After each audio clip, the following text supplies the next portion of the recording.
nouvelle semaine. Bonjour Madame, Monsieur, merci d'avoir pris le rendez-vous de l'information sur Eden TV. La troisième édition du Salon national du livre a connu son épilogue hier au Palais des Congrès de Cotonou autour de la question des interactions entre l'histoire et la littérature. La voie quittant le carrefour Ichiji pour le carrefour séminaire dans Abomey la vie est quasiment impraticable. Arthur Endo a fait le constat et a tendu son micro aux usagers de cette voie. Et puis à Paris, en France, plus de 100 000 personnes ont marché hier contre l'antisémitisme. Le point est à retrouver en fin d'édition.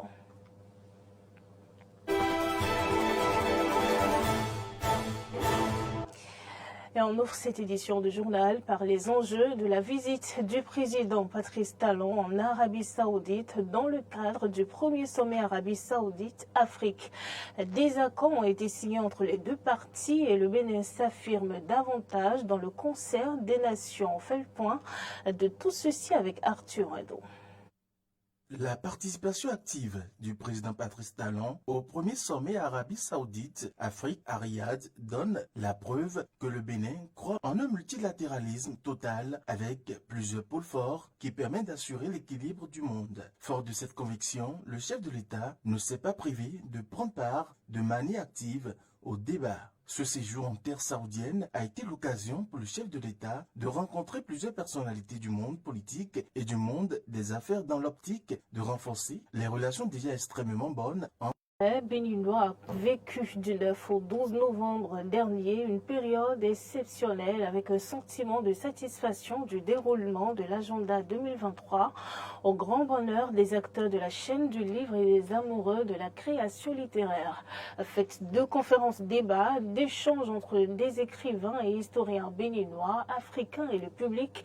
Ces assises ont permis de remettre à jour des éléments de notre histoire, la question mémorielle qui rend intemporelle le patrimoine du Bénin. Et le choix du thème de cette année, à en croire le ministre en charge de la culture, Jean-Michel Abimbola, s'inspire de la restitution en novembre 2021 par la France des trésors royaux du Nord-Roumain et leur exposition. Le thème s'inspire aussi de la construction et la réhabilitation des lieux de mémoire et des musées historiques. Cette troisième édition du Salon du Livre est une démarche essentielle pour préserver l'identité culturelle du pays et stimuler également la créativité artistique.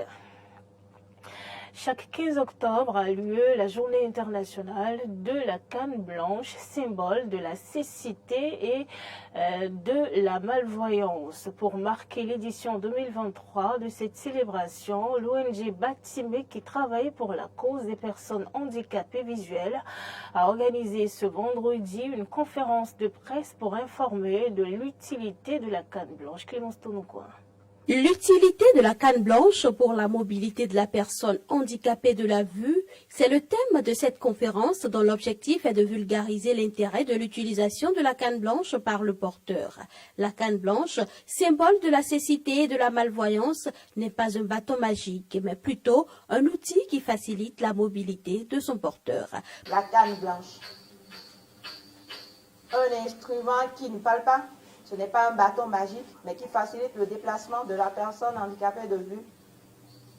Aujourd'hui, nous sommes là pour dire que la canne blanche, bâton peint en blanc ou en couleur jaune par moment, devait être un bâton reconnu par tous, respecté par tous, pour faciliter la libre circulation de la personne handicapée de vue, qu'elle soit non-voyante ou malvoyante. Il est donc important pour chaque usager de la route qui se retrouve en face d'une personne porteuse de la canne blanche de savoir les attitudes et aptitudes à avoir et surtout quelques codes de l'utilisation de cette canne. Lorsque la canne blanche est tenue, est levée en haut et balayée, cela exprime un besoin de « je veux traverser ». Et ce besoin de « je veux traverser », qu'est-ce que le code dit? C'est comme déjà un panneau de signalisation qui vous dit attention, stop, pour permettre à cette personne de traverser. Dans notre contexte, ce n'est jamais respecté. Jamais respecté. J'ai vu des étudiants qui sont arrivés en retard à leur composition parce que, malgré qu'ils aient tenu la canne, ils ont fait plus de 2 heures à vouloir traverser une route. Et lorsque la canne blanche est levée simplement, c'est pour dire je cherche un taxi. Je cherche un taxi pour aller quelque part. Simplement levé. Depuis plusieurs décennies déjà, l'ONG Bartimé, qui travaille pour la cause des personnes handicapées visuelles, s'évertue à sensibiliser les populations sur ces différents codes de l'utilisation de la canne blanche. La directrice exécutive de l'organisation reconnaît qu'il y a eu des avancées dans ce sens, même s'il reste encore à faire. Nous avons commencé les sensibilisations je peux dire qu'il y a plusieurs décennies. Mais par rapport à cela, il reste beaucoup à faire. Mais nous ne pouvons pas dire que c'est inutile ce que nous avons fait jusque-là. Parce qu'il y a les témoignages. Et quand nous allons lorsque nous allons vers les populations, que ce soit vers les églises, que ce soit sur la place publique, sur les parcs automotos, les conducteurs des émigrants, de taxis, ainsi de suite, nous saisissons toujours l'occasion pour leur faire comprendre ce que c'est que la canne blanche, quelle est son utilité et quel est le regard de celui qui est à côté et qui voit par rapport au porteur de cette canne-là. Nous savons que ce que nous avons commencé depuis 2 décennies, disons jusqu'à présent, ça a porté de fruits. Mais il reste beaucoup à faire. Il convient de savoir que la personne qui tient une canne blanche est une personne à besoins spécifiques et qu'il faut se rapprocher de lui pour demander son avis avant de lui proposer de l'aide.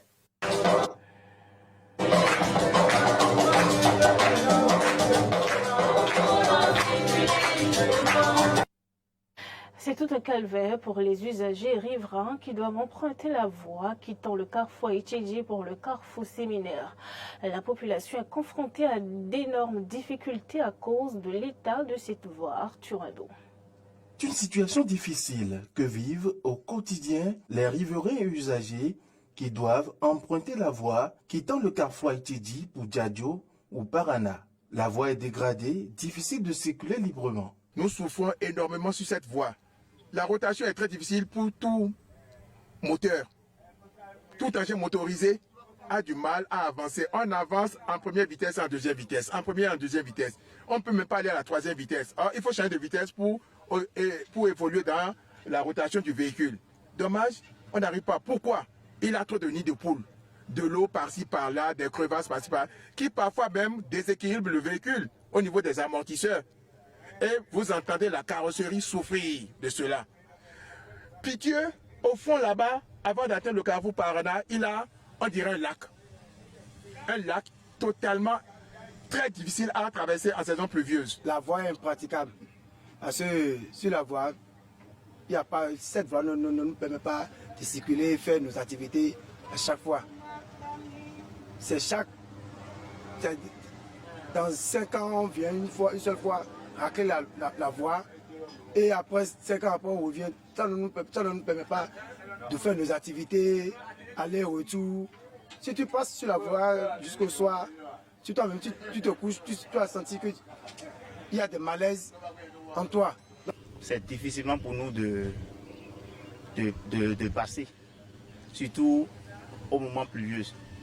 Quand il pleut, après la pluie, il y a trop de l'eau qui nous dérange, qui secoue au niveau de la voie, donc qui nous dérange de passer. Et il y a des trous, petits partout. Si on passe, c'est difficilement pour nous qui gardent les véhicules. N'étant pas fatigué, la population appelle une fois encore les autorités au secours. Nous prions l'État de nous aider beaucoup, de nous réparer la voie, pour que ça soit facile, que ça soit facile pour nous de passer. Les responsables à divers niveaux, nous sommes à genoux. Nous implorons votre pitié, votre assistance. On souhaiterait que vous pensiez un peu à nous, qui sommes dans les riverains de cette voie, pour nous permettre de souffler un peu et de revenir un peu économiquement dans nos poches. Parce que le véhicule se gâte, notre santé prend un coup, il faut acheter des médicaments, il faut réparer les véhicules. Tout cela, ça arrière le développement du pays. J'arrive au service en retard, que voulez-vous? C'est parce que ma santé a pris un coup sur la voie. La voie même n'est pas porteuse de bonheur dans ce cas. Donc, nous vous invitons Vous êtes nos responsables. Vous êtes là pour nous servir, pour nous aider à mieux vivre. Pensez à nous. Si le maire nous-mêmes pouvait se déplacer, venir voir la voie là, ça nous fera plaisir. Il n'est qu'à se lever, c'est pas rester là-bas. Et non, il doit se lever, venir voir ce qui se passe sur le terrain. Et par là, s'il pouvait nous aider à reconstruire la voie, ça nous fera plaisir. Comme cet axe, plusieurs autres également sont à réparer à Boumé-Calavi afin de permettre la libre circulation de la population.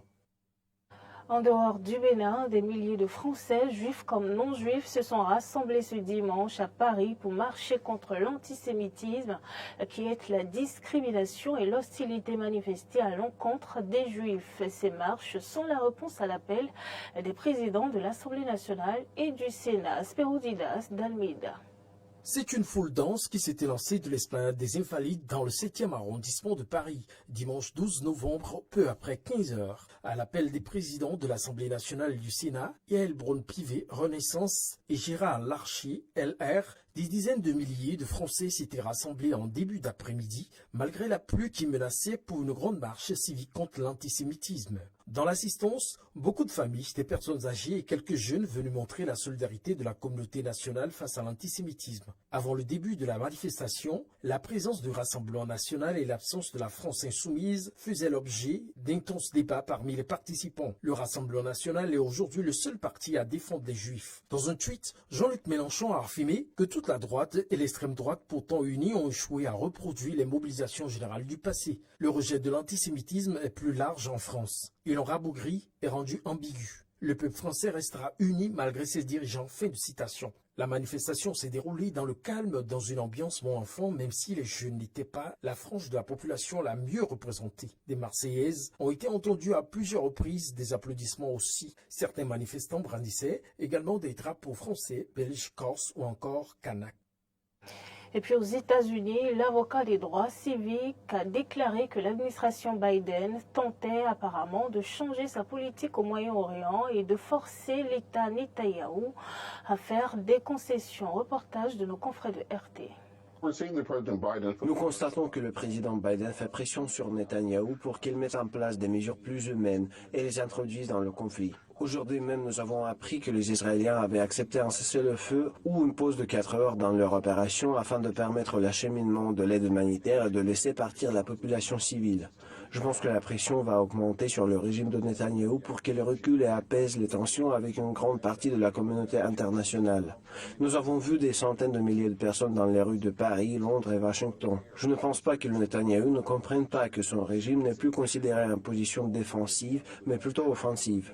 Compte tenu des déclarations faites par Netanyahou au cours des élections de l'année dernière, ainsi que de la formation du gouvernement le plus à droite peut-être dans l'histoire d'Israël, beaucoup pensent que Netanyahou se sert simplement de cette attaque terroriste comme une excuse pour atteindre son objectif ultime, qui a toujours été la destruction de Gaza et le contrôle de ce territoire par les Israéliens, jusqu'à en expulser tous les Palestiniens de la région pour la repeupler d'Israéliens. Je pense que c'est ce que les gens pensent être l'objectif de Netanyahou, et il va devoir s'en défendre. Sinon, il va perdre quasiment tout son soutien international.